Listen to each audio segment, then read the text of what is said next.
In the structured environment of Providence Municipal Court, Judge Frank Caprio has learned to recognize the visible markers of hardship: the worn clothes, the tired eyes, the defeated posture of people who have been ground down by circumstance.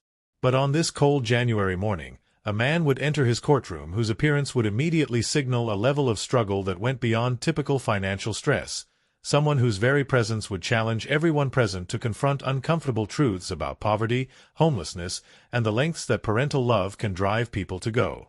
The defendant's name was Thomas Bennett, and at 38 years old, he moved with the careful wariness of someone who had learned that the world was not a safe or welcoming place. Thomas was clearly homeless. His clothes were layered for warmth rather than appearance, clean but showing the telltale signs of being worn continuously without access to regular laundry facilities. His face was weathered beyond his years, marked by exposure to the elements and the stress of survival on the streets. He carried a large backpack that appeared to contain everything he owned, and he clutched it protectively as he approached the defendant's stand. But what immediately caught Judge Caprio's attention and concern was the small figure walking beside Thomas, holding his hand with fierce determination. The child was a girl of about 7 or 8 years old, with the same wary expression as her father, but also a spark of defiance that suggested she had learned to be protective of the man beside her. She was bundled in a coat that was slightly too large, probably obtained from a charity, and she carried a small purple backpack decorated with unicorn stickers that looked like it might contain school supplies. The girl's name was Lily Bennett, and as Judge Caprio would soon discover, she was not just accompanying her father for moral support. She was the reason why this particular citation had become the most important legal matter in Thomas Bennett's difficult life, and she was a witness to a father's love that transcended every obstacle that homelessness and poverty could create. Thomas had received a citation for sleeping in his vehicle in a public parking lot, a violation of municipal codes designed to prevent people from using public spaces as permanent residences. According to the citation, a police officer had discovered Thomas and Lily sleeping in an old Honda Civic at 3 in the morning in the parking lot of a 24-hour supermarket. The fine was $250, and the citation warned that repeated violations could result in the vehicle being towed and impounded. As Thomas and Lily approached the defendant's stand, Judge Caprio could see the profound bond between father and daughter in the way they moved together, Lily staying close to her father's side, Thomas's hand resting protectively on her shoulder, both of them presenting a united front against a world that had clearly not been kind to them. Despite their obvious poverty and difficult circumstances, there was a dignity in how they carried themselves, a quiet strength that spoke of people who refused to be defeated by their situation. "Good morning, Mr. Bennett," Judge Caprio said gently, his voice carrying immediate warmth and respect rather than the stern formality that some judges might use when addressing someone who appeared homeless. "I see you're here regarding a citation for sleeping in your vehicle. Before we discuss the specific violation, I want to make sure I understand your situation. Can you tell me about your circumstances?" Thomas straightened slightly at Judge Caprio's respectful tone, his expression showing surprise that he was being addressed with dignity rather than judgment. When he spoke, his voice was quiet but articulate, revealing an intelligence and education that contrasted sharply with his current homeless status. "Your Honor, thank you for asking," Thomas began, his words revealing careful thought about how to explain his situation. "I know that I violated the municipal code by sleeping in my vehicle in a public parking lot. I'm not here to deny that or to make excuses. But I hope you'll allow me to explain why I made the choices I made, because my daughter Lily is the reason I did what I did, and she deserves to have her father explain that he was trying to do the right thing even when circumstances made that incredibly difficult." The immediate acknowledgement of his violation, combined with the focus on his daughter, revealed Thomas's priorities and his understanding that context matters in judicial decision-making. Judge Caprio could see that this was not someone trying to evade responsibility, but rather someone who wanted the court to understand the impossible choices that homelessness creates for parents trying to protect their children. "Mr. Bennett, I'm listening," Judge Caprio said, his tone inviting explanation rather than demanding justification. "Please help me understand what led to this situation.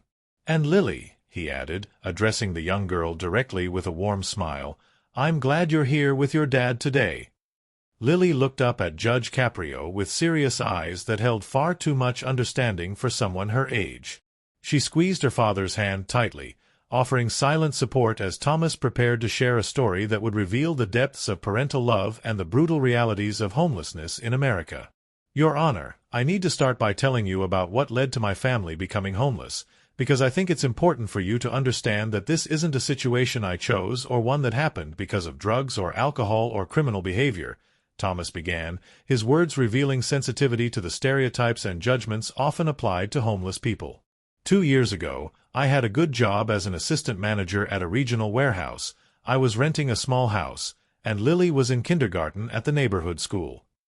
The description of Thomas's previous life, employed, housed, providing stability for his daughter, immediately challenged any assumptions about his character or work ethic.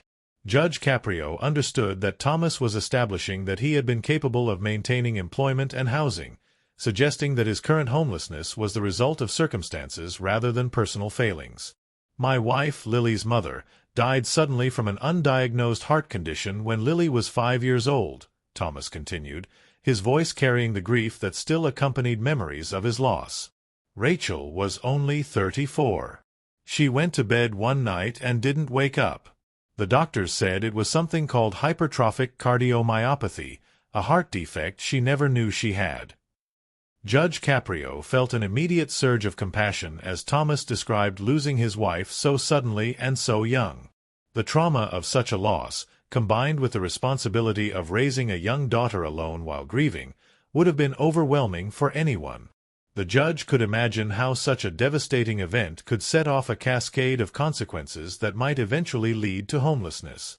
After Rachel died, I struggled to manage everything on my own, Thomas admitted, his honesty revealing his willingness to acknowledge his limitations. I had to take time off work to handle funeral arrangements and to help Lily process her grief.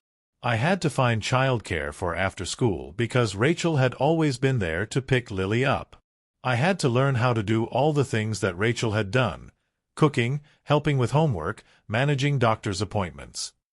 The overwhelming nature of the responsibilities that had fallen on Thomas after his wife's death painted a picture of a man trying desperately to maintain normalcy for his daughter while managing his own grief and the practical challenges of single parenthood. Judge Caprio understood that such circumstances often led to employment problems that could spiral into housing instability. I started missing work more frequently, sometimes because Lily was sick and I couldn't find anyone to watch her, sometimes because I was so exhausted and depressed that I couldn't get out of bed, Thomas continued, describing the downward spiral that had begun after his wife's death. After 3 months of irregular attendance and declining performance, I lost my job. They were understanding about my situation, but ultimately they needed someone who could be there consistently. The job loss that Thomas described represented a common trajectory for people facing personal crises without adequate support systems.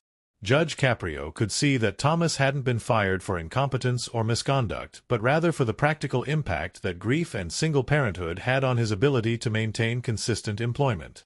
As Thomas described losing his job, Judge Caprio could see the trajectory of how a functioning family could become homeless through a series of interconnected losses and setbacks. The courtroom had fallen completely silent, everyone present understanding they were hearing a story that revealed uncomfortable truths about how quickly stability could dissolve when life delivered devastating blows without adequate support systems to catch falling families. After I lost my job, I applied for unemployment benefits and started looking for new work, Thomas continued, his narrative revealing his attempts to recover from the setback. But finding employment as a single parent with a young child and no family support nearby proved much more difficult than I expected. Employers wanted someone with flexible availability, but I needed to be available to pick Lily up from school. They wanted someone without gaps in their employment history, but I had 3 months of irregular work followed by unemployment. The catch-22 situation that Thomas described, needing employment to support his daughter but unable to meet employer expectations because of his parental responsibilities, highlighted the structural barriers that single parents often face in the labor market.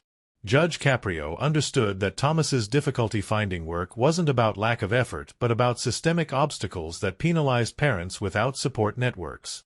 "I burned through my small savings within 2 months," Thomas explained, revealing the rapid depletion of resources that often accompanies unemployment. First it went to rent and utilities, then to food and Lily's basic needs, then finally to keeping the car running because I knew that without transportation, finding work would become even harder. By the 4th month after losing my job, I was 2 months behind on rent and facing eviction.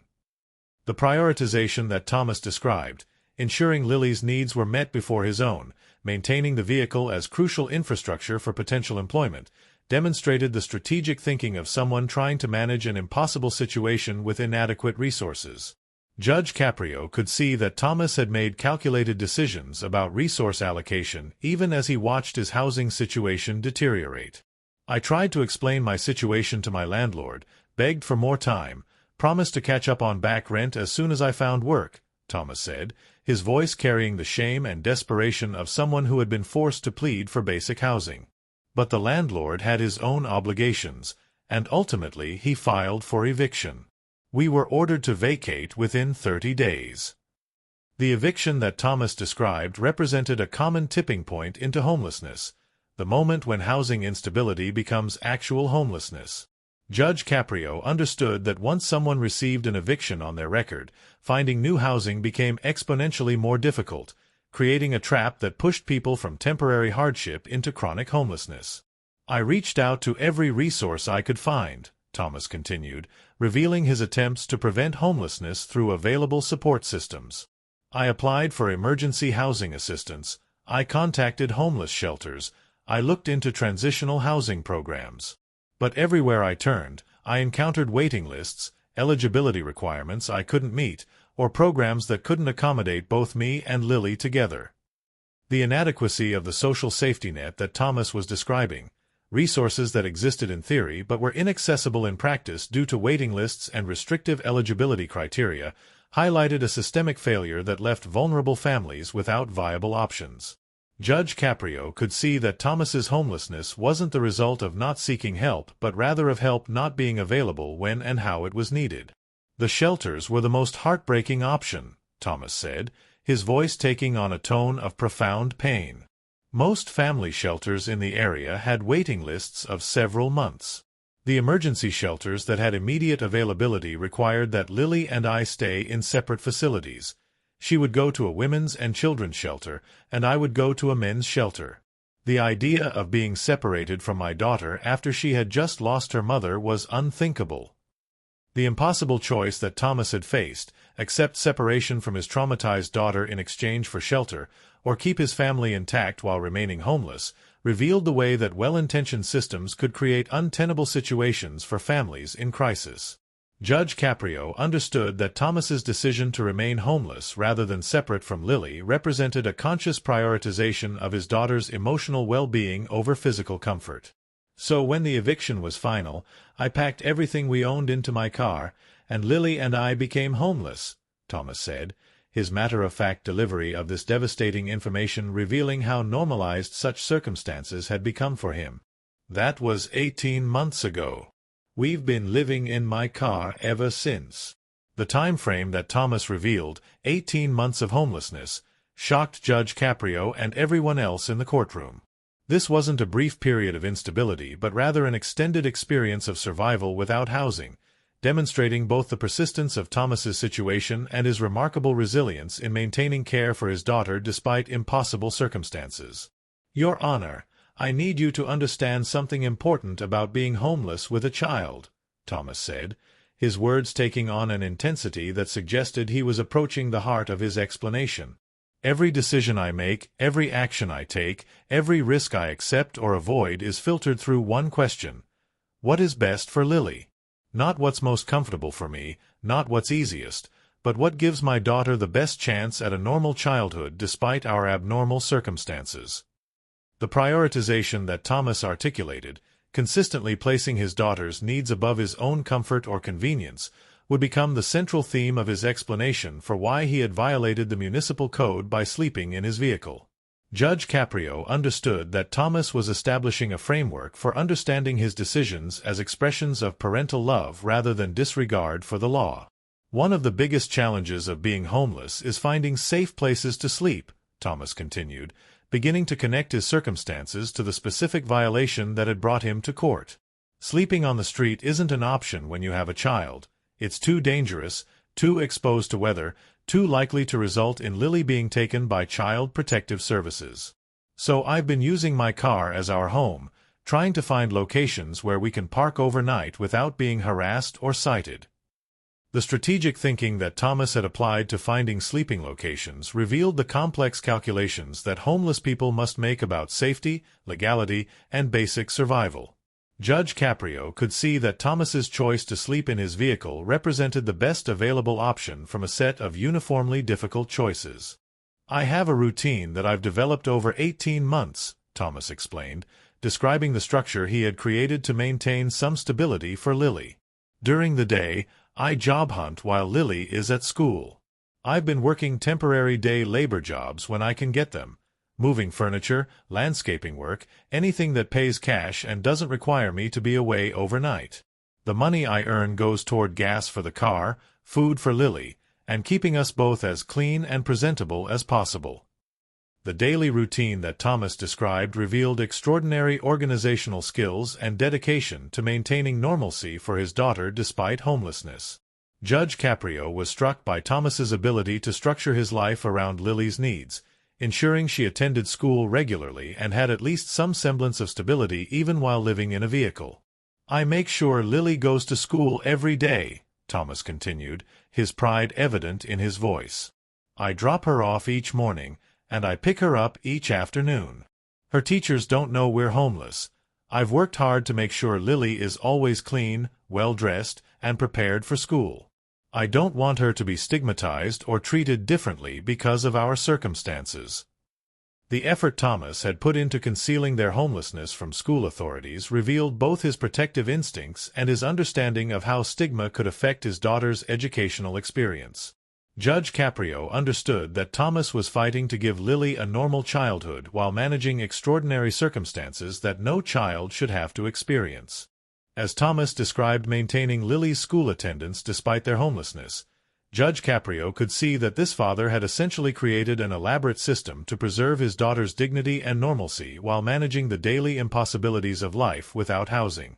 The judge understood that Thomas's story was revealing not just individual resilience but the extraordinary lengths that loving parents will go to protect their children from the full impact of their circumstances. "Your Honor, I've learned to use public resources in ways that most people never have to think about," Thomas continued, his words revealing the creative problem-solving that homelessness demands. "The public library has become our second home during the day. That's where Lily does her homework, where I help her with school projects, where we can sit somewhere warm and safe for a few hours. The librarians have been kind to us, even though I suspect they've figured out that we're homeless." The mention of the library as refuge revealed how crucial public spaces were to homeless families trying to maintain some semblance of normal life. Judge Caprio understood that institutions like libraries provided more than just books. They provided dignity, warmth, safety, and the infrastructure for children to continue their education despite family crisis. "We use the YMCA for showers," Thomas explained, describing another piece of his survival architecture.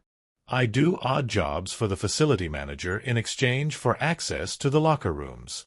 3 times a week, Lily and I can shower and feel human again.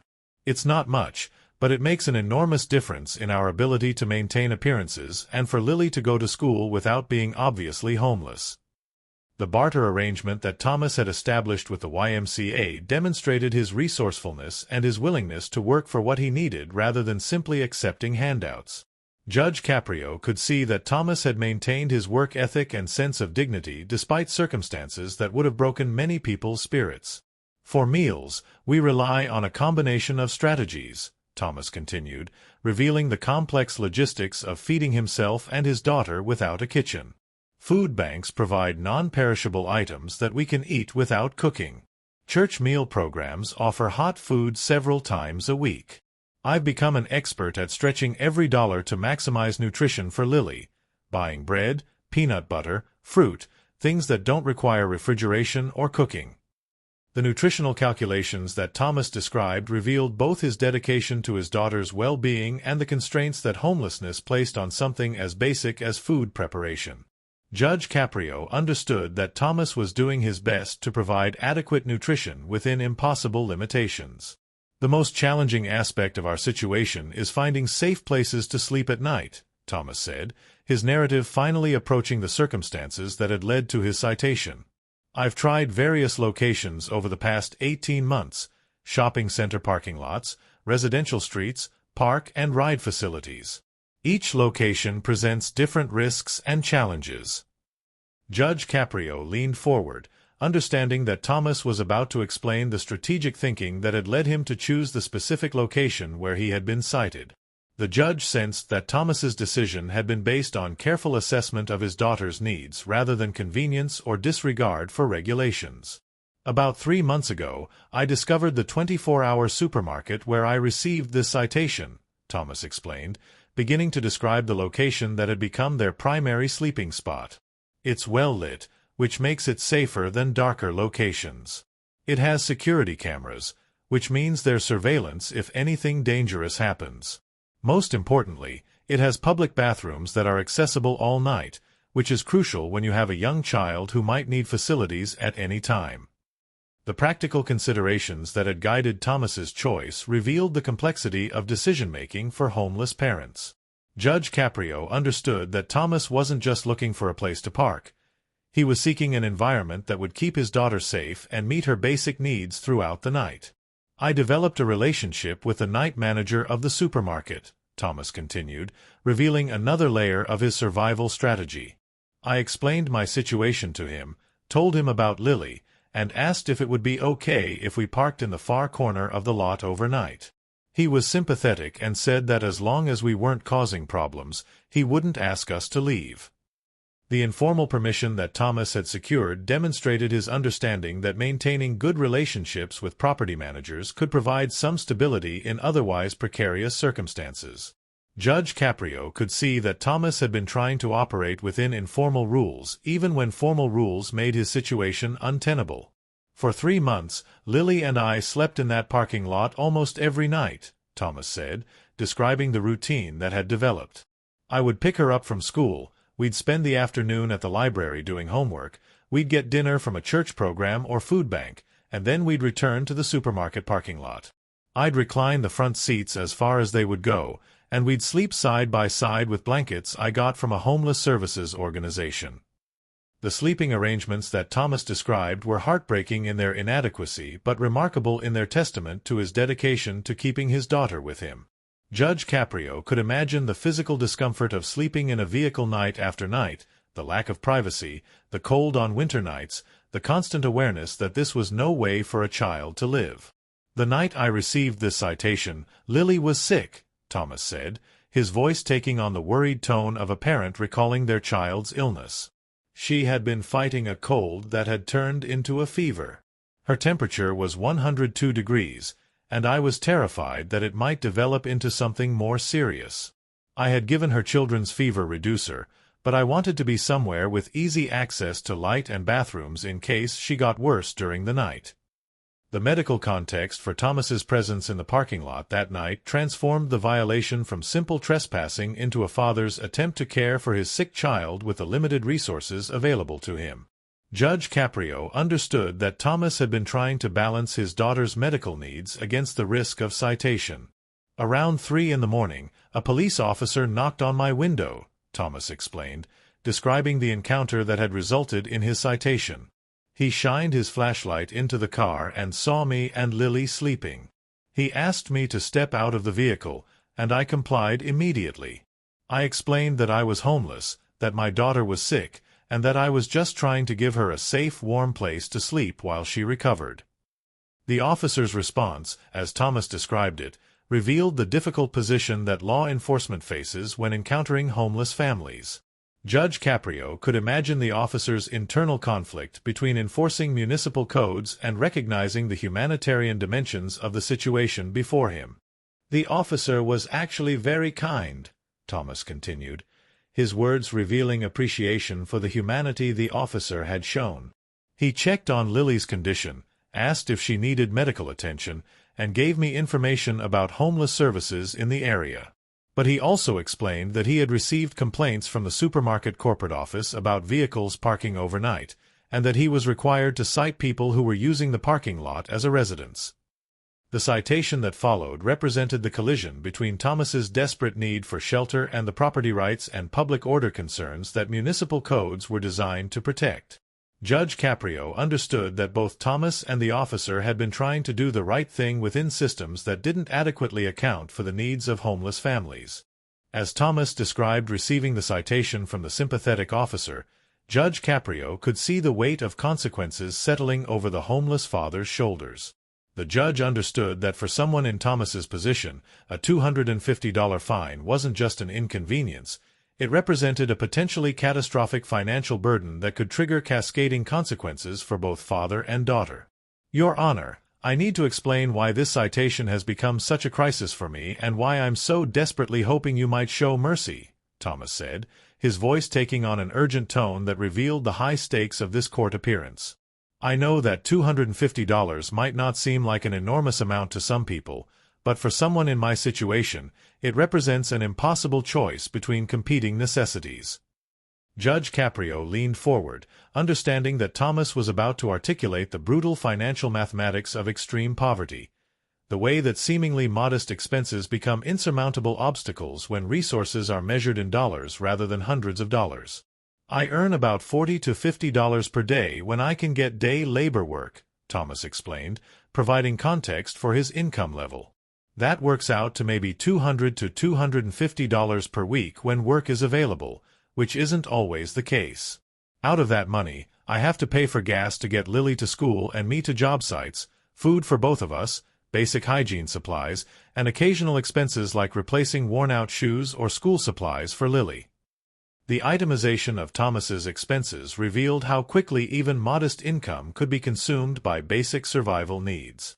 Judge Caprio understood that Thomas was operating without any financial margin, where every dollar was already allocated before it was earned. $250 represents more than a week of my income, Thomas continued, his words highlighting the disproportionate impact of the fine. If I pay this fine, it means Lily and I will have to skip meals for a month. It means I might not have enough gas to get her to school consistently. It means I won't be able to replace her winter boots that are falling apart. Every dollar I spend on this fine is a dollar I can't spend on my daughter's basic needs. The impossible choice that Thomas was describing, pay the fine or feed his daughter, revealed the way that legal penalties designed to discourage certain behaviors could become instruments of cruelty when applied to people who were already living on the edge of survival. Judge Caprio felt anger rising at systems that seemed designed to punish poverty rather than address its root causes. But the fine itself isn't even the biggest crisis I'm facing, Thomas said, his voice taking on a tone of desperation that suggested he was approaching the most frightening aspect of his situation. The citation warns that if I'm caught sleeping in my vehicle again, my car could be towed and impounded. Your Honor, if I lose my car, I lose everything. The existential threat that vehicle impoundment represented suddenly made clear why this citation mattered so profoundly to Thomas. Judge Caprio understood that for homeless people, a vehicle often represented not just transportation but shelter, storage, and the infrastructure that made maintaining employment and family stability possible. My car is the only reason I've been able to keep Lily with me instead of losing her to the foster care system, Thomas explained, his words revealing stakes that went far beyond transportation. It's our home, our shelter from weather and danger. It's how I get Lily to school every day. It's how I get to job sites for day labor work. It's where we store our possessions, our clothes, Lily's school supplies, the few mementos we have left from our life before homelessness. The multiple functions that Thomas's vehicle served highlighted how crucial it was to his ability to maintain any semblance of normal family life. Judge Caprio realized that taking away Thomas's car wouldn't just inconvenience him. It would strip away every strategy he had developed for protecting his daughter and maintaining their family unit. If my car gets impounded, I can't afford the fees to get it back, Thomas said, his voice breaking as he described his worst nightmare. Impound fees in this city start at several $100s and increase daily. For someone like me, that's insurmountable. I would lose my car permanently, which means I would lose my home, my ability to get Lily to school, my ability to work, and most likely my ability to keep custody of my daughter. The cascading consequences that Thomas described revealed how a single enforcement action could trigger the complete collapse of a fragile survival system. Judge Caprio understood that Thomas wasn't exaggerating. Losing his vehicle really could mean losing everything, including his daughter. "Your Honor, I need to tell you about something that makes this citation even more critical," Thomas said, his voice taking on a note of cautious hope. 3 days ago, I had a job interview for a position as a warehouse supervisor at a distribution center. It's a real job, with benefits and regular hours. The manager who interviewed me seemed impressed with my experience and skills. The emergence of a potential job opportunity added profound significance to Thomas's court appearance. Judge Caprio could see that Thomas was at a potential turning point, either moving toward stability and housing, or sliding further into the complications of homelessness if his car was impounded or if the fine consumed resources he needed for other purposes. "The manager said he would call me within a week with his decision," Thomas continued, his words revealing both hope and fear about this opportunity. "If I get this job, it means I could save money for a security deposit on an apartment. It means Lily and I could have a real home again. It means I could stop living day to day and start planning for our future." The transformative potential of stable employment that Thomas described highlighted how close he was to escaping homelessness, if only he could maintain his current fragile stability long enough for the opportunity to materialize. Judge Caprio understood that this citation represented a potential obstacle to exactly the kind of recovery that everyone should want for Thomas and his daughter. "But if my car gets impounded before I hear about the job, I won't have transportation to get there even if I'm offered the position," Thomas said, articulating the nightmare scenario that kept him awake at night. "If I have to pay this fine and it leaves me without money for gas, I might miss the call from the employer because I can't afford to keep my phone charged. Every complication that this citation creates could be the thing that prevents me from escaping homelessness." The fragility of Thomas's situation, where any additional stressor could derail his path to stability, was heartbreaking to Judge Caprio. The judge understood that Thomas wasn't asking for charity or special treatment, but rather for the breathing room to pursue the very opportunities that would allow him to become self-sufficient. "Your Honor, may I say something?" Lily asked, speaking for the first time since entering the courtroom. Her small voice carried a maturity that was painful to witness in someone so young, and Judge Caprio immediately nodded permission for her to speak. "My daddy is the best daddy in the whole world," Lily said, her words delivered with the absolute conviction that children bring to statements about their parents. "He makes sure I go to school every day. He helps me with my homework. He tells me stories at night to help me fall asleep in the car. He always makes sure I eat before he eats. He protects me and loves me, and I don't care that we live in our car because I know we're together and that's what matters most." Judge Caprio felt tears streaming down his face as he heard Lily's testimony about her father's love and care. The child's acceptance of their homeless situation, combined with her absolute trust in her father's devotion, revealed both the success of Thomas's efforts to shield her from the full impact of their circumstances and the devastating reality that no child should have to live in a vehicle. Judge Caprio sat in stunned silence after Lily finished speaking, her innocent testimony about her father's love and sacrifice having completely shattered any remaining professional distance he might have maintained. Tears were flowing freely down the judge's face as he looked at this 7-year-old girl who had learned to find joy and security in her father's love despite living in circumstances that no child should ever experience. In 30 years on the bench, Judge Caprio had never been more heartbroken or more inspired by what he had witnessed. When Judge Caprio finally found his voice, it was barely above a whisper, thick with emotion that he couldn't and wouldn't attempt to control. "Mr. Bennett, Lily," he said, his words carrying the weight of someone who had been profoundly changed by their testimony, "I need you both to know that in 3 decades of serving as a judge, I have never encountered anyone who has moved me more deeply or taught me more about the true meaning of love, sacrifice, and dignity than the two of you have today." Thomas looked up at Judge Caprio with surprise and cautious hope, clearly expecting judgment or at best sympathy, but not the profound respect and admiration that was evident in the judge's voice and expression. Lily squeezed her father's hand tighter, sensing that something important was about to happen.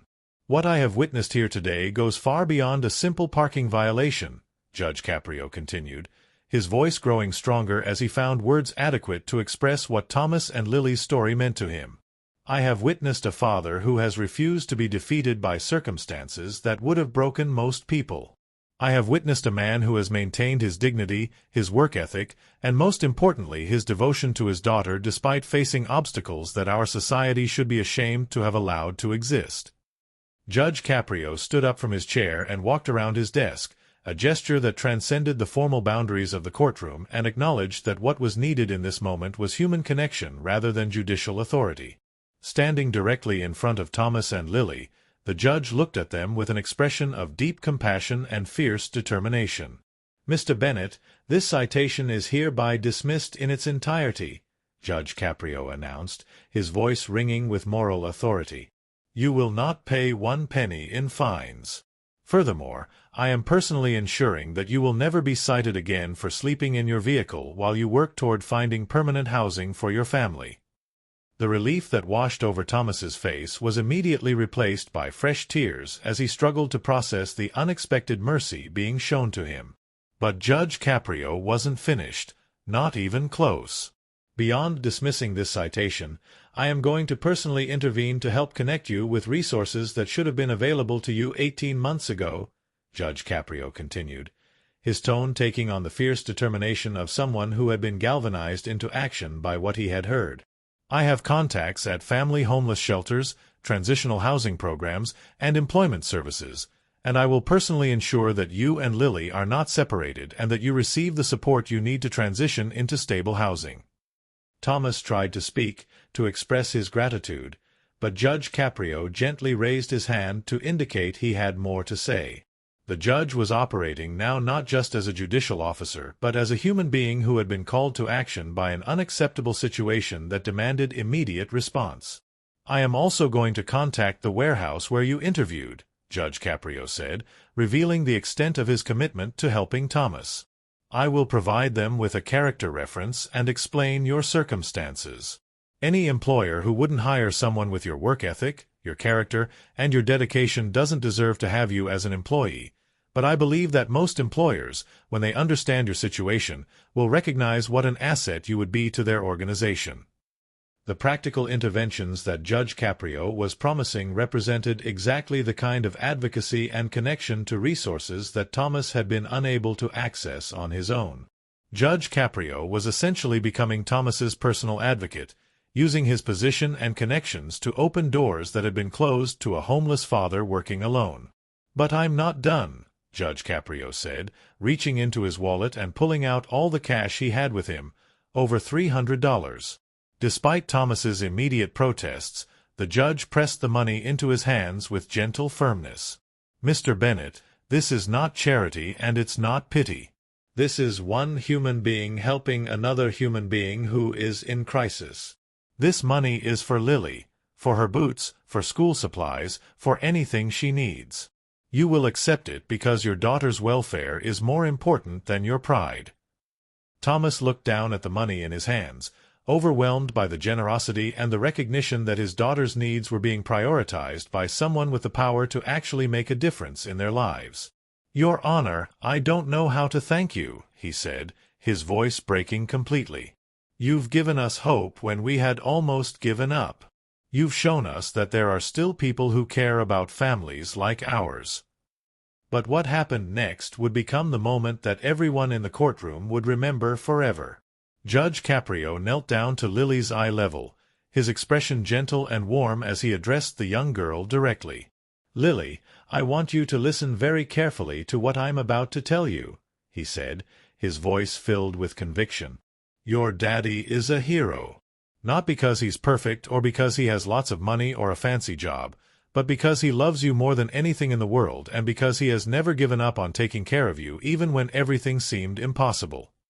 Lily's eyes filled with tears as she heard Judge Caprio affirm what she had always known about her father, that he was extraordinary in the ways that truly mattered. Thomas put his arm around his daughter, pulling her close as they both struggled with the overwhelming emotion of the moment. "You are one of the luckiest children in the world," Judge Caprio continued, "because you have a father who would do anything, sacrifice anything, endure anything to keep you safe and loved. As you grow up, I want you to remember this time not as a period of hardship, but as proof that your father's love for you is stronger than any obstacle life can create." The reframing that Judge Caprio offered, transforming their homelessness from a shameful secret into evidence of parental devotion, gave both Thomas and Lily a new narrative about their experiences that honored their resilience rather than stigmatizing their poverty. "Mr. Bennett," Judge Caprio said, returning his attention to Thomas, "I'm going to follow up on your situation personally. I want you to call my office next week and speak with my clerk. We're going to make sure you're connected with every resource available, and we're going to keep working until you and Lily are in stable housing. You are not alone anymore.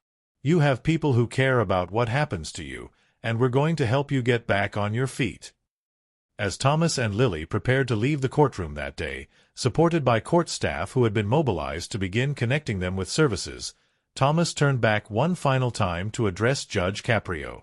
"Your Honor, for 18 months I felt invisible, like society looked right through us or saw us as problems to be managed rather than people worthy of dignity and support. Today you saw us. You recognized our humanity. You validated that my love for Lily matters more than our circumstances. That gift is more valuable than any amount of money." Judge Caprio felt fresh tears streaming down his face as he heard Thomas articulate what had been missing from his family's experience: basic human recognition and dignity. "Mr. Bennett, you were never invisible. You were just surrounded by people who weren't looking carefully enough. But I see you now, and I promise you that I will not rest until your family has the stability and security you deserve." The story of Thomas and Lily Bennett's appearance in Providence Municipal Court would be shared millions of times around the world, touching hearts and challenging comfortable assumptions about homelessness, poverty, and the judgment society makes about people who are struggling. But perhaps most importantly, it would inspire concrete action: donations to homeless services, advocacy for more family-friendly shelter policies, and recognition that behind every homeless person is a story of circumstances that could happen to anyone. For Thomas and Lily, Judge Caprio's intervention would prove to be the turning point they desperately needed. Within 2 weeks, Thomas would be offered the warehouse job, and Judge Caprio's personal advocacy would help him secure transitional housing that kept him and Lily together. Within 6 months, they would move into their own apartment, ending their 18 months of homelessness and beginning a new chapter defined by stability rather than survival. But the lessons of their courtroom encounter would last far longer than their period of homelessness. They would carry with them always the knowledge that one person's compassion could transform lives, that dignity was something inherent rather than dependent on circumstances, and that love, particularly the love between a father and daughter, was powerful enough to survive and even thrive in the most impossible conditions. Their story became a testament to the strength of parental love and a challenge to every person to look past surface circumstances to recognize the humanity and worth in every individual struggling to survive in an often unforgiving world.